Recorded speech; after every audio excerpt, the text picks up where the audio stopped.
Okay, so this is pretty much the last list until set 4, maybe even the theme booster comes out for the top 10 cards from this third set that you can add pretty much to any deck. And I want to be very clear.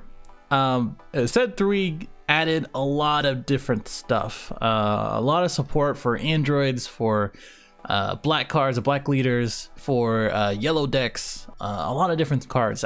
There's gonna be too many for me to go over in order to make it like a top 10. I would have to make a top 20 or 25 and then going over everything. So this doesn't include Planet Vegeta, Rushing Warrior Pan, Fearless Pan, you know, some of the new promotion cards like the Broly and all these other cards that it is very specified to the decks that you might be playing. So I want to be very clear that these are only two cards, or only cards that you can really put in any deck from set 3. And if you want me to make another video based on, you know, those specified cards for those specified decks per color, I'm more than happy to do that. But if you're just looking to pick up some cards and improve really any deck that you do, or that you want to use, these are probably be the cards that you'd be using. So the first card, and she does have a twin, the other Haru, the other attack, or the defensive Majin, but this one you'll see, because a lot of the Mecha Apes or Mecha Veggies or yellow players, even the childhood Goku and Bardock, it's very effective, and as well as a Cell or Android leader too, because she does have critical. She is a 3-drop, and when you play this card, you can place up to, you don't have to place any if you didn't want to, cards from the top of your deck to the bottom, or to the drop area, I mean. Now, this is good for a black deck if you want to mill, but you don't really have to. But when you do play this card, if the leader card from your opponent is yellow or green, you choose up to 4 and then switch them to active mode. So very, very powerful. It doesn't specify which energy. So again, I've mentioned this in the last videos before. It's very powerful to switch up and choose one of your energies in case you used it for something else, and then continue your play. Or on the 4th turn, you basically play it for free, and that's always good. If you're playing Mass Saiyan or something with Killer Swords Trunks, which picks a 3-drop, this is probably going to be your target, so that way you can get a critical on the board with 1500 and basically for free. Well, for Killer Sword Trunks it's already free, but if you're gonna pull out something out of the warp and then play it, this will be a pretty good card. Now, the next one is Relentless Destruction Mira. Is for 3 Overrealm, and when you do Overrealm, the opponent has to drop 1 from their hand. You can literally put this in any deck. If you're gonna put this in a Broly deck or a Mira deck or a hand destruction deck, that would be really good. Even if you don't have a hand destruction deck, if you just want something out of the opponent's hand, in case you're gonna be attacking, you know they have to combo, or if you want to take a guess and they're trying to hold on to some cards, this might be a good option.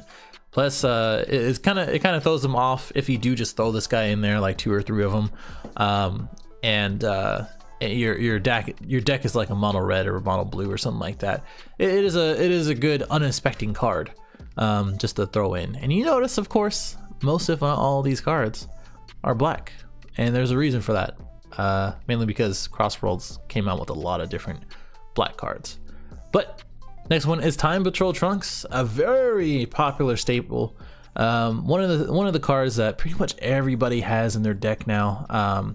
And this is from the expansion pack. There are promos in here, so it's not directly from CrossWorlds, but I'm going over it because of the release of CrossWorlds. By that time, these are the cards that are in there. That's why I didn't include it in set 2. Anyway, so you look at the top 2 cards from your deck, choose one, and then add it to your hand and replace the remaining at the top or bottom of your deck. So very good to cycle through cards, which is a very important aspect of the game, to draw and have hand power. And basically, sometimes I find myself like, oh, I don't really want those 2 cards. But then I realize, oh wait, I can just take one and just have one anyway. So I use this in a Cell deck where, you know, you find the top 2 and one of them is Cell. You're like, oh, I'm gonna put that bad boy at the bottom, and you don't have to shuffle, so that's even better. Or if you do want that other card for the next draw, let's say if you're gonna be overwhelming and you haven't attacked with your leader, you attack with your leader, you draw, and you're like, hey, I know what card that is.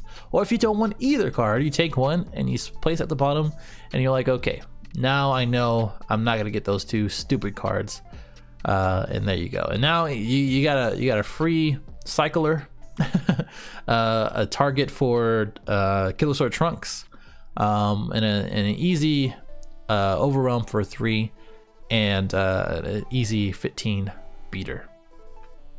One of the cards that's kind of slept on right now, but it is actually getting a lot of traction, is Trunks Overseeing Time, Power Overseeing Time. He's only 2 energy, which is kind of a lot for overwhelm cards, a little bit, but it makes up for a lot in having double strike, 20,000 just for 4, and 2 energy, of course.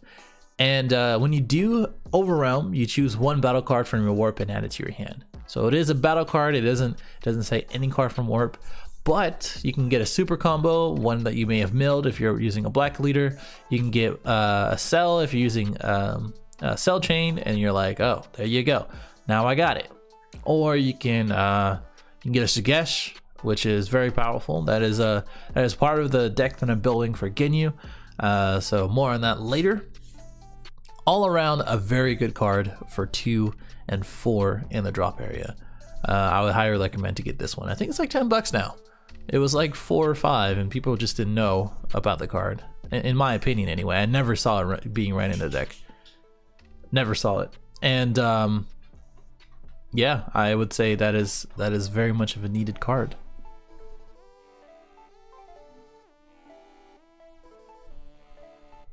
Next up is the Increasing Evil Max Saiyan. This one came from the special pack, so it is a promo card, but it is fairly cheap. It's only less than $1, but very effective in having 4. Basically, you just need a 4 in your drop area, and basically you choose 1 card from your life, and then if you do so, you choose up to 1 of your opponent's battle card with a 5 or less and set it to their warp. So it's removal, it's self-awakening, and it's a 20,000 pretty much if you're using a black leader anyway, on the first or second turn. So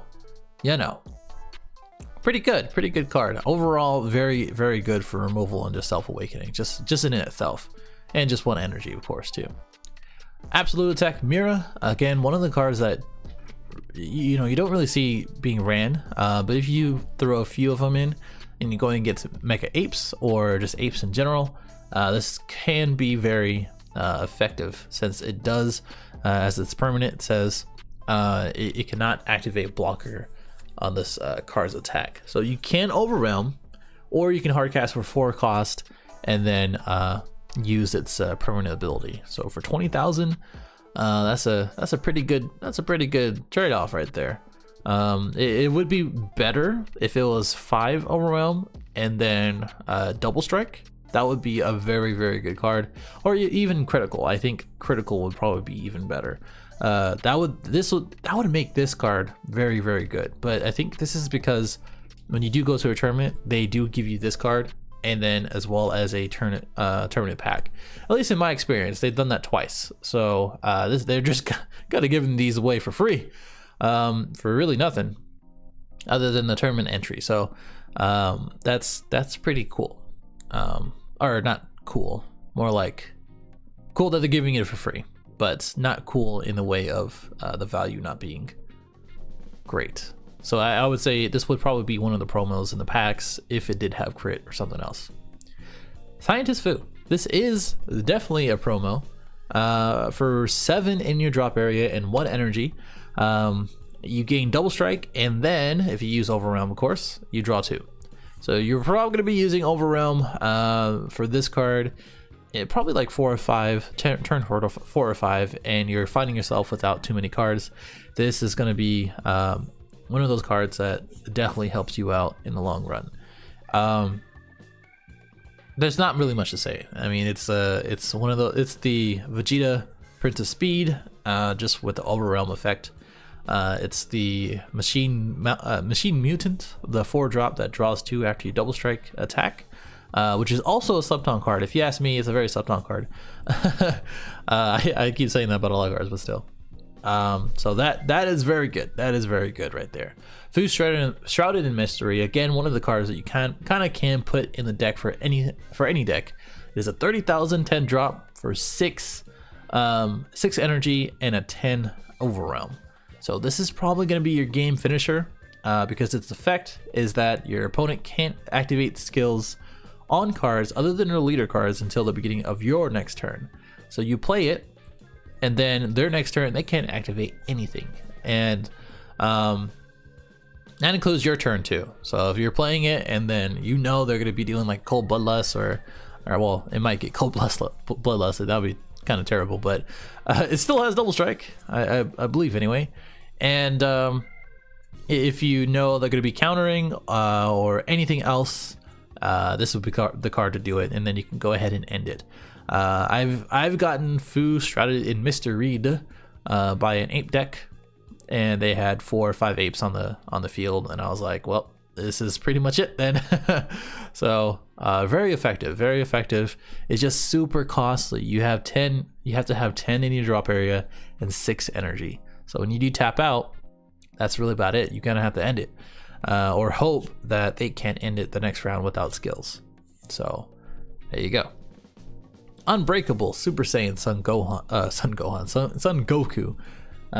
Most of the time you will never use this to evolve. This came out the starter pack after CrossWorlds or Set 3 came out, and it does have barrier if you do want to use it as a card. So if you want to use it as a target for the 6-drop, 7-drop, whatever the unbreakable limits and the Victorious Fist Goku, you can use that. But when it does evolve, or when you combo, which most people use this as a combo card in red decks, or really any deck, you can technically use this for any deck because it doesn't have a specified combo cost, only just 1.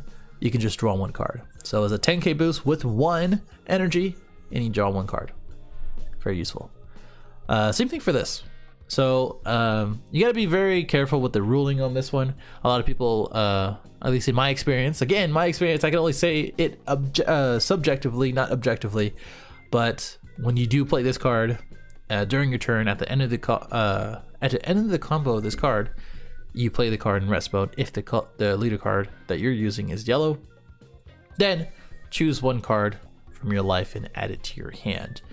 So whenever you see a then option for any card, and this happens with a lot of different cards too, there are separate effects, right? So it's very, what's the word? I was gonna say annoying, but I don't think I'm gonna say that. But I would say if anybody ever talks to you about that, it is on the DBS website. If I can link it, I will. But I believe it's in the Q&A section if you just search no openings. Unless they updated it, unless they removed it, then hey, I'm looking like a dumbass. But very, very good in the way of using it as a self-awakening. If you have a couple of these guys and a few of these guys, just to throw in the deck, it's very useful. That way you don't have to overwhelm. You just have to pay 1, and very good. I use it personally in a Mira deck that still needs work. It's killing me, but overall it's very useful when you want to put on pressure, since it is 10k, and then self-awaken. A lot of people don't, at least for me, a lot of people who I played don't really expect it, and then when they do see it, they're like, oh, okay, well, I guess I have to attack now because you're just gonna keep using that one. Thank you, Windows Defender. But that's really about it. I mean, those are the top 10 that I think that you can kind of splash into any deck. You can obviously see there's a big black trend here, or colorless trend, where you just don't really have to you don't have to have too many of these cards, but they will work in most, if not all, decks. Now, are there any other cards that you can just put in any deck, or you must have in those decks? Maybe. Might be other staples, but again, this isn't specified to a certain deck. These are just cards where you can just use it in any deck. And yeah, that's really about it. Maybe I'll make another video as far as specified decks, or just specified cards for specified decks. But let me know what you think. Let me know what cards you think I may have missed, or may have added, or may you think are slept on, or not being used too many or too much. But other than that, I think that is it. Thank you for watching. Subscribe if you are new, and if you are already, I appreciate you. I'm getting a good grip of subscribers, and I appreciate that. I'm just gonna keep making videos because I love it, and if I can get some more subscribers or people to view the videos, that's even better. Other than that, I hope you have a good rest of the day. I will see you in the next one. Later.